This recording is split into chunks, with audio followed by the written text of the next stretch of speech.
and his spell suite is going to be pretty similar, although you see, we may see, 2 copies of Umezawa's Jite in Dustin's list that were not in Jarvis's list. So, also a Sylvan Library available to Dustin.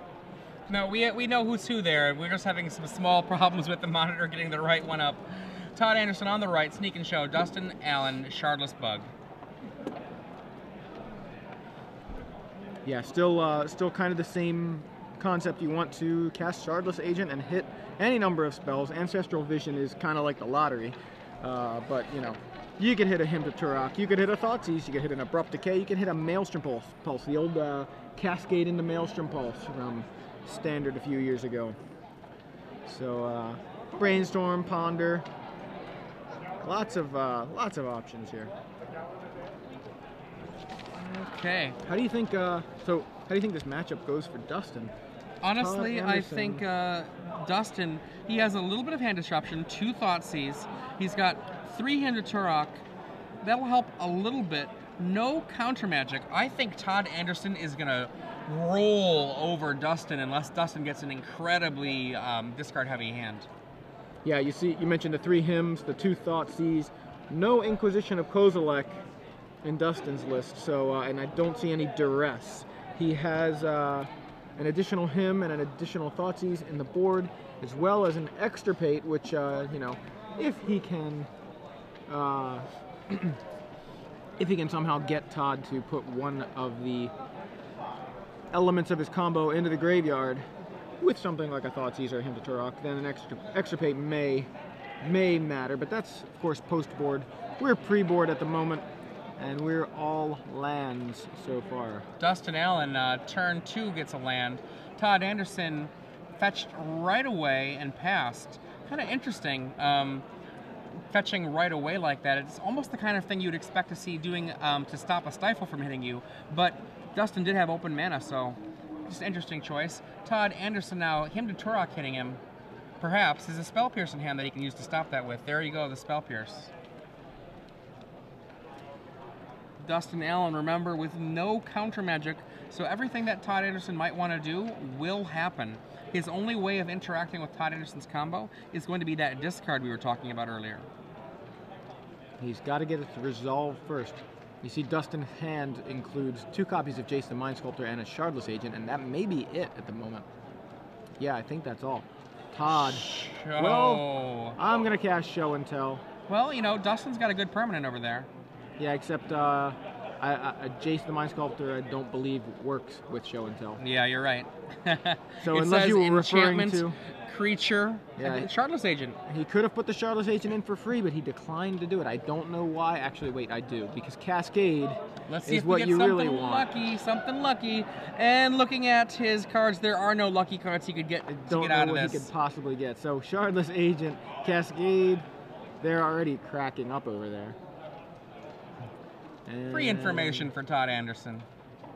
Brainstorm, woo, scoops it up. Yeah. That is a effectively turn 2 kill. Todd Anderson did not literally kill Dustin Allen, but what was going to happen there? If you don't know Emrakul, 15 mana, he's going to attack and annihilate Dustin Allen's board, leaving him with 0 permanents, very few life, and no outs, especially because the only out that Dustin would have is if he got that Jace into play.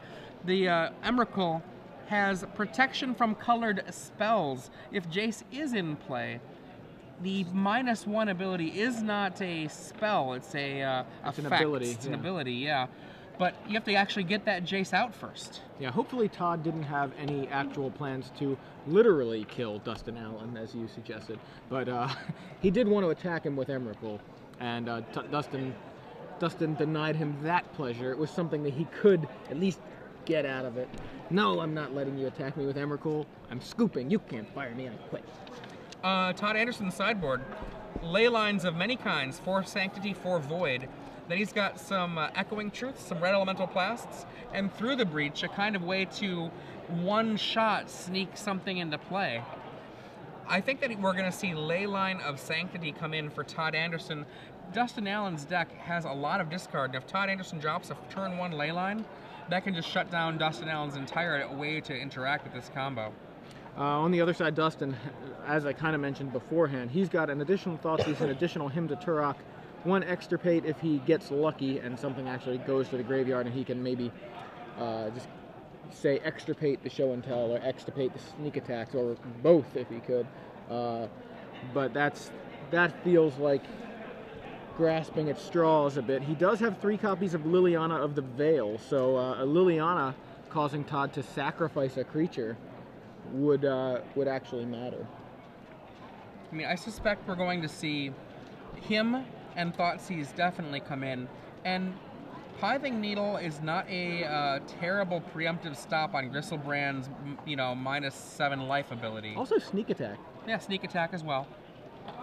Very cheap possible answer. Yeah, and you don't like the Liliana sacrifice Emrakul plan? It's okay. It's a little. I think the problem with it's not bad at all. Honestly, I think it's better than, well, it's as good as Jace and a mana cheaper, because you saw that turn, like you mentioned. If he had gotten Jason to play, he at least had an answer to Emrakul. Yeah, like one of the things that can happen with the Show and Tell is you can lay a land off of the Show and Tell if you're the Jace player, and then on your next turn lay another land and have the mana to cast the Jace and then activate the Jace. That's one of the ways you can get Jace to interact with those cards. Right. Usually with a card like Gristlebrand, it's too little too late. Emrakul, it's not too little too late. Emrakul is the kind of knock you out of the game, you got no way of coming back kind of card. In one way, in the sense that it destroys all of your permanents if it gets one swing. Gristlebrand, on the other hand, gives this Sneak and Show list a very Tricks-like quality. Tricks from about 2000 and I want to say 1 or 2, that Necropotence combo deck that would Necro up, get Force of Wills to protect itself, and then kill on the next turn. The way that this is similar, Gristlebrand comes down, you draw up a perfect hand and then say go, and they try to stop you, and you're like, nah, Force of Will, Spell Pierce, untap. Gristlebrand comes in, gains 7 life, reset the hand, and just really pulls things out. One other way for Dustin to perhaps grasp at straws here is the 1 copy of Golgari Charm, which can hit a sneak attack. Yeah. That's, again, grasping at straws, but just trying to find the little angles if Dustin can find a way to win this match. First, he has to win this game. This is one of those matchups that I would really not want to be in Dustin's shoes. I was playing for fun at Gen Con, and I tried to get some of the guys from the Ascension booth to play with me. And they were all like, oh no, we're doing Ascension. And the only one that would play with me was Darwin Castle. And he's like, well, do you have another deck? And so somebody ran up and handed Darwin a Sneak and Show list. Darwin had never seen the list before. Oh, wow. And he's reading the cards, he doesn't know what any of them do, and he's crushing me. And it's just because you can't really interact with it well with the kind of deck that I was playing, very similar to what Dustin's playing. You know, like, there's just not enough interaction, and the kill comes over too fast, protects itself too well. Darwin Castle was so inspired by that deck, he ended up putting it together and making some top 8s with it over the next couple of months. Yeah, it's a very, very, very powerful deck with a lot of backup as far as protecting its combo and executing its combo. So as you've seen, Todd Anderson there with the very quick kill. And it's a deck that, you know, I think it's the deck most likely to have people discussing what cards should be banned in Legacy, and you know, Show and Tell on that list of you know, of topics of conversation in that particular discussion. Gristlebrand potentially also on that list. So we're underway here. Both players with a fetch land on turn 1.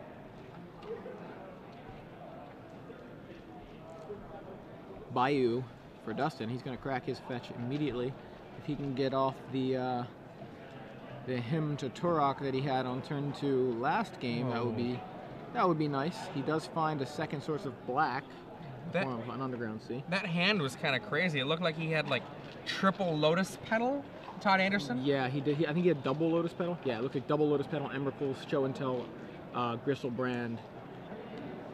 Now he found a Volcanic Island. He's going to play Lotus Petal, and it looks like Show and Tell is going to hit the stack.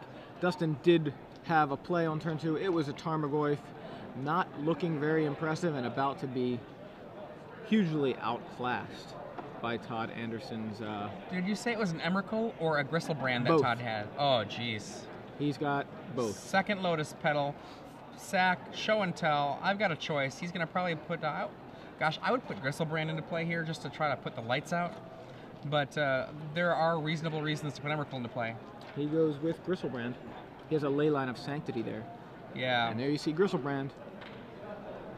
Yeah, the other reason I think Gristlebrand is potentially the smarter play is because you can draw so many cards and protect the Gristlebrand and potentially just go off again.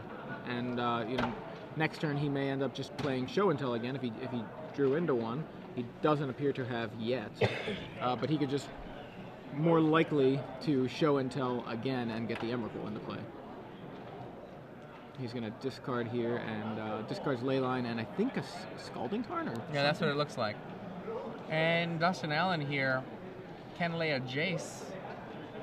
I believe there's enough blue in there. That glare is making it hard to see the blue. No, I think it's Wasteland Bayou Underground. Oh, so he's shy of it then. 4 mana, not the right kind of mana. Yeah, missing a blue. So he is going to Shardless Agent here, I believe. Oh no, he's going to Liliana. Liliana. Not bad. Again, now, that's a reasonable answer. Todd in an interesting position here. If Todd does the draw 7 to try to find a Force of Will, if he misses, Tarmogoyf might just kill him. Yeah, we've got Enchantment, Land, Sorcery, Artifact already in the graveyard. That's 4. If Gristlebrand hits the yard, that's 5. That's creature. Tarmogoyf will kill him for exactly 5, or hit him for exactly 5, which will kill him because you draw 7, he'll go down to 5. I think he's going to let this Liliana stick. And, oh, wow. I think he pointed to Gristlebrand. He's going to draw. Now, we'll see if he actually hits something. He hits a Spell Pierce.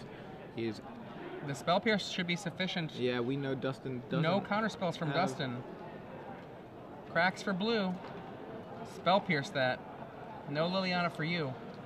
Todd Anderson ruining people's fun. With his own brand of fun, of course. It's fun for him, I'm sure, to have a Gristlebrand in play. Another one in your hand. Emrakul just hanging out next to it. I thought he might let it hit him and then lay an Ancient Tomb and the other Lotus Petal that I saw him have, and then go sneak attack, sneak in Emrakul, swing, and destroy all of Dustin's permanents. That would have been another route to victory. Instead, he just says, well, I'll go to 5, and I'll counter that Liliana. Yeah, can't attack with Tarmogoyf, even though he's huge. He is not as huge as Gristlebrand. And also Gristlebrand would just put Todd right back up to 12 if he were to block that Tarmogoyf. I think we're going to see Todd back up at 12 by the end of this turn anyway, if the end of this turn ever comes and Dustin doesn't just scoop it up. Now, the reason he can't make that show and tell, or sorry, that sneak attack play now is that he does not have the Lotus Petal in play anymore. Right, he had to use it for the Spell Pierce. So Todd's going to brainstorm here with, I think he's got 68 or 69 cards in his hand. Oh no, it's 73. 73, Yeah. sorry, I must have missed 3 or 4. It was close though, it was close. Yeah, upwards of a million. Todd, a million, as you said, lands in play. Swings for, well, thinks about swinging. Yep. Swings for 7. Dustin down to 12, Todd up to 12. If those life totals are correct. Now, if Dustin has some sort of way to give that Tarmogoyf double strike. Ancient Tomb. Preordain. Gristlebrand and I believe a Leyline. Buried. Bottoms them both, yeah. Finds Misdirection. That's interesting.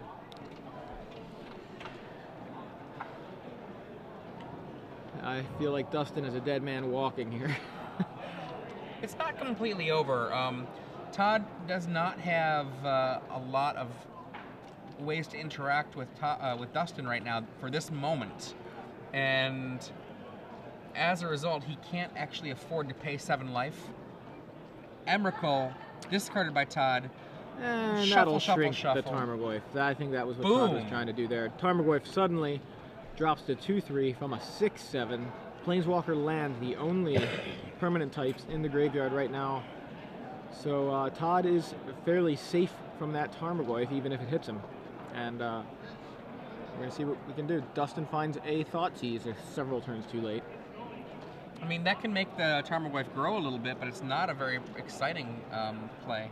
No, not at all. He could Thoughtseize away the sneak attack.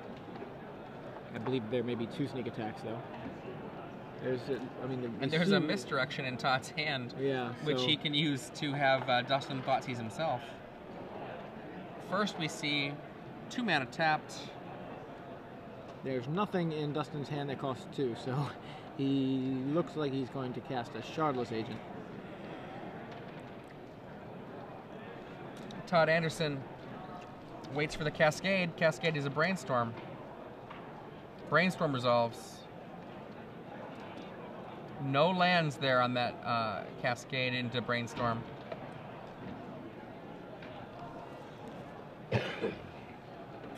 Dustin with a lot of action. Not really any way to fight against a Gristlebrand, or to answer the Gristlebrand, from what I can tell. Needed a land for a Jace to potentially answer the Gristlebrand maybe next turn. Wasn't able to find it. Puts a couple cards on top, including a Ponder. Attacks for an anemic 3. Yeah. Todd gonna fall to 9 here, but we know he's likely just gonna be at 16.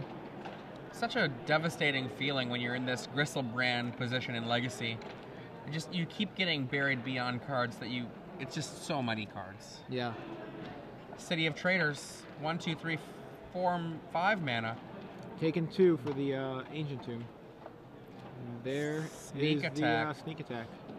1 floating, I believe. He's going to activate Sneak Attack and play Emrakul, and there it is. Dustin Allen is done. Dead to Show and Tell. Todd Anderson, filthy man. Don't know why you would be so mean to do that to people, but I guess it is a deck in Legacy, and you're not the only one playing it.